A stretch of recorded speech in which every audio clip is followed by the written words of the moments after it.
La yaskhar qaumun min qaum. Jangan gunakan lisanmu untuk mencela orang lain.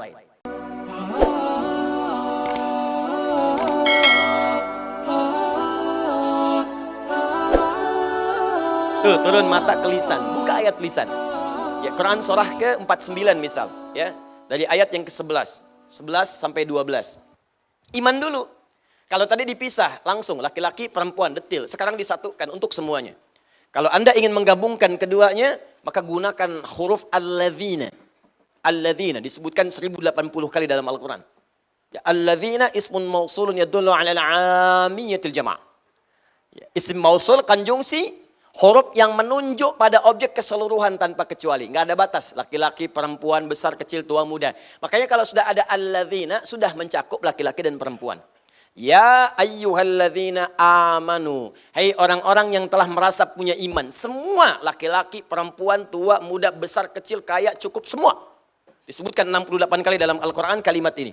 Ya, saya panggil kalian. Baik kalian sedang dekat denganku, sedang menengah, sedang jauh.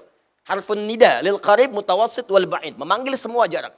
Ayyuha, ya disebutkan 361 kali dalam Al-Quran. Ayyuha, saya tegaskan. Ayyunya munada, haknya tanbih. Saya ingatkan. Ayyuha disebutkan 150 kali dalam Al-Quran.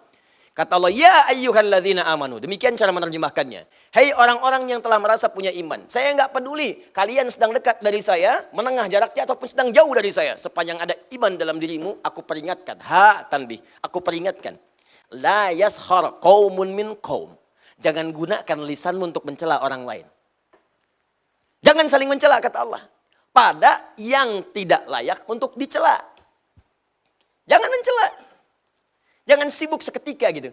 Di iman kita itu akan menjaga kita dari perbuatan tercela. Termasuk mencela sesuatu yang memang tidak harus dicela. Berselisih, saling menghina, itu kan bagian dari celaan. Menghina, celaan. Ayo. Saling berselisih, umpatan itu celaan. Kalau perbuatan yang sudah tercela, dicela perbuatannya boleh. Tapi kepada orangnya pun itu dihindari. Ini rahasia ya, di antara kita saja. Itu saking istimewanya Al-Quran. Seburuk-buruknya manusia, dengan perbuatannya, itu umumnya oleh Allah namanya masih ditutup. Nama baiknya ditutup. Namanya. Yang dicela perbuatannya. Contoh, ibu kenal Fir'aun? Bagus. Kalau ada yang kenal saya pulang deh. Siapa itu gitu ya? Fir'aun itu kan bukan nama asli Bu, Pak. Bukan nama asli.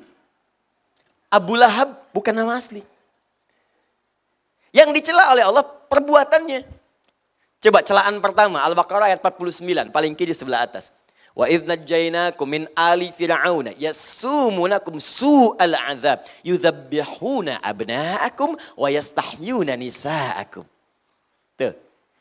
Dan pahami, dalami, teliti, ingat-ingat dengan baik. Ketika kami selamatkan kalian dari kekejaman Fir'aun dan bala tentaranya. Dan dari pasukannya. Fir'aun itu gelarnya yang disebutkan, bukan orangnya. Kemudian yang dicela perbuatannya. Yasumunakum su'al 'adzab. Yang menyiksa kalian dengan siksaan yang sangat dahsyat. Apa diantaranya? Yudzabbihuna abna'akum wa yastahyuna nisa'akum. Dia tugaskan algojo untuk mendampingi setiap perempuan yang sedang mengandung hamil. Begitu lahir laki-laki, banting ke tanah, sembelih di hadapan ibu yang baru melahirkan dia. Fir'aun. Fir'aun. Seburuk-buruknya Fir'aun itu, yang dicela perbuatannya, tapi namanya nggak pernah disebutkan. Kenapa? Karena boleh jadi nanti ada orang dengan nama yang serupa, tapi dengan perbuatan yang berbeda. Gak semua orang dengan nama itu bisa berbuat yang serupa. Ya, mohon maaf. Ada orang misalnya namanya Ali. Ada dua Ali. Ali satu, Ali dua. Ali yang ini misalnya pernah berbuat jelek. Ali yang ini misalnya pernah mencuri. Ali yang ini kan tidak. Ketika Anda celak dengan namanya Ali, maka Anda pun akan melibatkan celaan itu pada orang lain yang belum tentu mengerjakan perbuatan serupa. Itu indahnya Al-Quran. Jadi kalau ada orang berbuat salah, jangan orang yang dieksploitasi. Tapi perbuatannya yang diperbaiki. Makanya dalam hukum positif pun termasuk di Indonesia, kalau ada orang berbuat salah, pasti yang disebutkan inisialnya. Tersangka AM. Tuh. Ya, jarang kan menyebutkan nama orangnya? Ya, tersangka UMR. Ya kan? Tersangka misalnya HSI. Tersangka APB. Selalu inisialnya. Karena boleh jadi ketika disebutkan namanya, orang lain nanti akan teriak, oh nama saya itu. Jangan-jangan saya tersangka. Tidak. Paham ya? Jelas ya? Nah, maka Anda pun kalau membuat inisial-inisial termasuk dari Ustadz, cari inisial-inisial yang baik. Jangan sampai menyebutkan sebuah inisial yang menghasilkan nilai yang tidak baik di dalamnya. Kalau masih baik silahkan. Ya, Ustadz Abdus Somad, UAS, masih baik. Ustadz Bakhtiar Nasir, UBN, masih baik. Ya, Habib Rizik Syihab, HRS, masih baik. Ustadz Adi Hidayat, UAH, UAH, masih baik. Gak ada masalah. Ustadz Yahya Kusmayanto, Uya-Kuya, misalkan, nah itu ganti. Nah, itu nggak usah. Paham ya?